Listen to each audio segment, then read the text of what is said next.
No es pot desenganxar dels trens ni per fer aquesta entrevista. En Joseph s'ha fet cèlebre a la xarxa per ensenyar l'estructura ferroviària que s'ha construït a casa, ni més ni menys que 120 metres de recorregut. Well, when I was younger, I always had a little train set from the age of 5. But then every year it got bigger from the next train set to the next. And it wasn't until I was in high school, so that was 2012, I started using my phone. And then when 13, I got my first GoPro, I used that.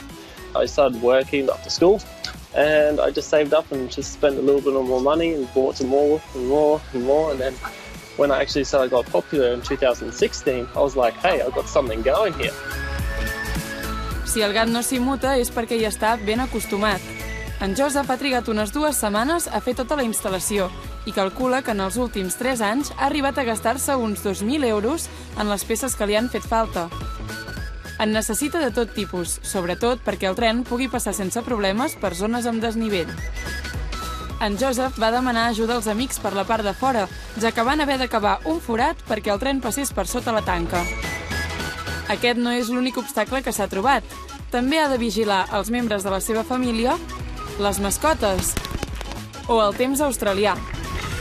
Després de 8 intents, va aconseguir gravar el vídeo, que ja acumula més de 3 milions de visites a YouTube. Each minute there's a different scene. I think that's what makes it entertaining for people to watch it. And I've actually got plans for this year to actually maybe go out on the beach and set up one, or go up on the mountain, or like other like scenic views. Els reptes ferroviaris no acaben a casa. La seva passió l'ha portat a dedicar-s'hi i ara que ha acabat els estudis ja treballa conduint trens, una aspiració que ha perseguit des que era un nen.